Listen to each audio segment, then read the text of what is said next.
Hello friends. तो आज हम बात करने वाले हैं लिविंग वर्ल्ड के बारे में, डेट इज़ एनसीईआरटी क्लास 11 की फर्स्ट चैप्टर। तो होप आप लोगों ने एनसीईआरटी पढ़ लिया होगा, अगर नहीं भी पढ़ा है तो मैं जो पॉइंट्स बताने जा रहा हूँ अगर आप उतने कर लेते हैं तो आपको एक ओवरव्यू बहुत अच्छा मिल जाएगा चैप्टर में, और आपको पता चल जाएगा क्या क्या इंपॉर्टेंट पॉइंट्स हैं पढ़ने के लिए लिविंग वर्ल्ड चैप्टर में। तो स्टार्ट करते हैं फर्स्ट पॉइंट से, that is characteristic of living organisms. ठीक है, कैरेक्टरिस्टिक्स ऑफ लिविंग ऑर्गेनिज्म क्या होगा? That is growth, reproduction, metabolism, cellular organisation, consciousness, ability to sense environment, self replicating and self regulation. ठीक है, ये सारे पॉइंट जो हैं वो कैरेक्टरिस्टिक्स होंगे लिविंग ऑर्गेनिज्म के, कि वो कॉन्शियस होगा, सेल उसका ऑर्गेनाइज्ड होगा, मेटाबॉलिज्म कर सकता है, वो ग्रोथ कर सकता है, रिप्रोडक्शन कर सकता है, ठीक है, रेप्लिकेट कर सकता है, सेल्फ रेप्लिकेट कर सकता है, और सेल्फ रेगुलेशन। और जो यहाँ पे सबसे इम्पोर्टेंट पॉइंट जो है वो है रिप्रोडक्शन के बारे में, that is reproduction and growth are not defining properties. ठीक है, ये डिफाइनिंग प्रॉपर्टी नहीं है लिविंग ऑर्गेनिज्म का, तो आपको याद रखना है रिप्रोडक्शन और ग्रोथ। ठीक है, अब आते हैं मेटाबॉलिज्म पे। Metabolism, cellular organisation and consciousness are the defining properties. ठीक है, ये जो तीन हैं, मेटाबॉलिज्म, सेलुलर ऑर्गेनाइजेशन, कॉन्शियसनेस, वो है डिफाइनिंग प्रॉपर्टीज। लेकिन रिप्रोडक्शन, ग्रोथ जो है डिफाइनिंग प्रॉपर्टीज नहीं है, क्योंकि रिप्रोडक्शन और ग्रोथ हो भी सकता है, नहीं भी हो सकता है। ठीक है, लेकिन मेटाबॉलिज्म, ऑर्गेनाइजेशन और कॉन्शियसनेस ज़रूर होगा। Coming to the next, that is important, that is biodiversity के बारे में बताया गया है। डेट इज़ बायोडाइवर्सिटी क्या है? It is the term use to refer the number of varieties of plants and animals on earth. ठीक है, ये नंबर बताता है varieties of plants and animals का अर्थ पे। अब आते हैं need for classification. That is, need क्या है क्लासिफिकेशन करने का? To organise the vast number of plants and animals into categories. ठीक है, ऑर्गेनाइज करना अलग अलग कैटेगरीज में, ठीक है, ताकि वो नेम्ड हो सके, रिमेंबर हो सके, अच्छे से पढ़ा जा सके, अच्छे से समझा जा सके। ठीक है, अब आते हैं बहुत इंपॉर्टेंट टॉपिक पे कि रूल्स ऑफ नोमेनक्लेचर क्या है। नोमेनक्लेचर हम लोग कैसे करेंगे, नाम कैसे रखेंगे स्पीसीज़ का, वेराइटीज़ का, जो हमें ने डिस्कवर किया है।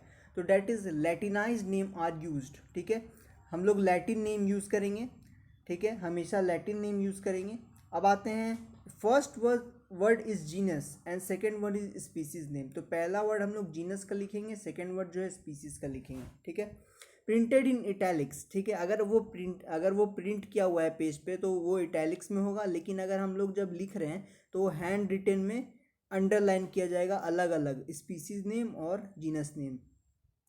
अब आते हैं first word with capital letter while species name written in small letter. Species name small letter में होगा और फर्स्ट वर्ड जो होगा डेट इज जीनस नेम, तो जीनस नेम जो होगा वो होगा कैपिटल में।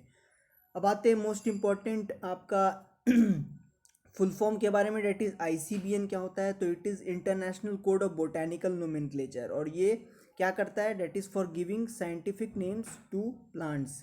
अब आते हैं नेक्स्ट फुल फॉर्म के ऊपर, डेट इज़ आईसीजेडएन। तो ये क्या करता है? International code of zoological nomenclature, और ये क्या करता है? For giving scientific names to animals. तो ये दो इंपॉर्टेंट पॉइंट्स हो गए। अब आते हैं टैक्सोनॉमी के बारे में। So study of principles and procedures of classification को ही टैक्सोनॉमी बोलते हैं। हम लोग जो प्रिंसिपल और प्रोसीजर प्रोसेस फॉलो करते हैं और पढ़ते हैं जो क्लासिफिकेशन का, उसी को टैक्सोनॉमी कहते हैं।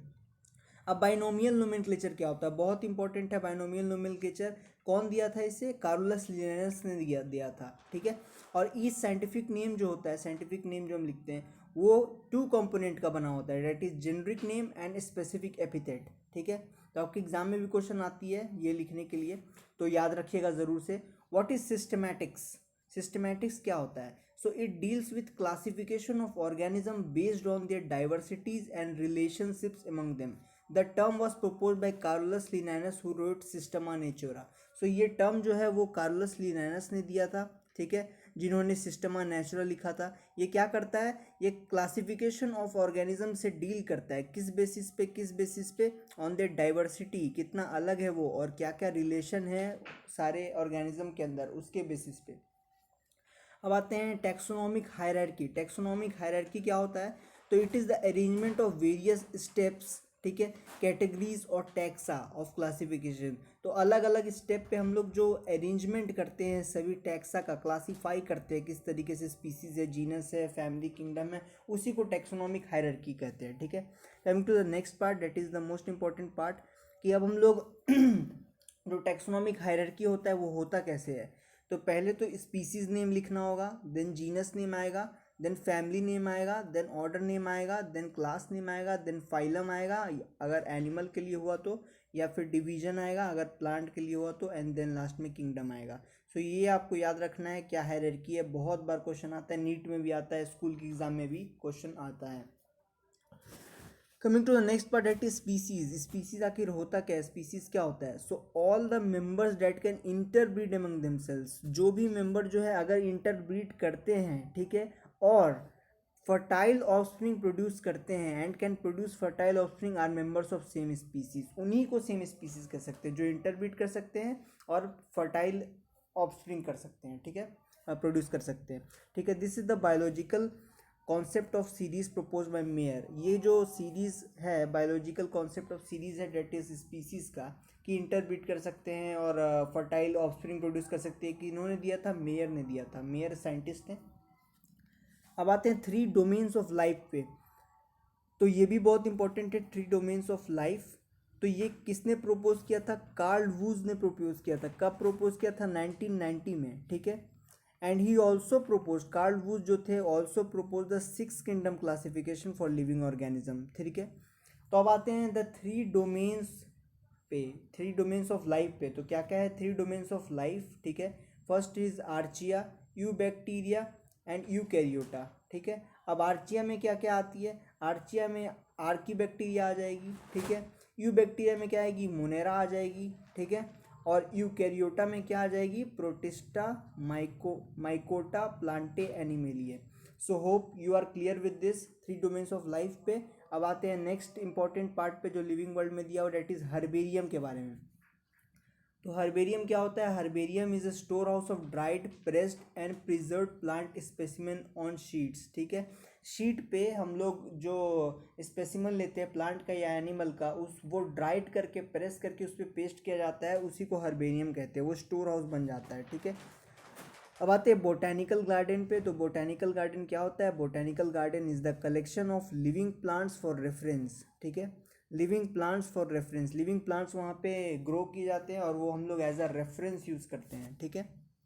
किसी न्यू प्लांट को कंपेयर करने के लिए, स्टैंडर्डाइजेशन करने के लिए।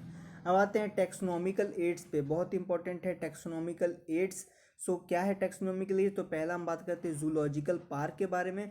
तो जूलॉजिकल पार्क क्या होता है, आप लोगों को पता होगा कि जू है यानी कि places where wild animals are kept in protected environment.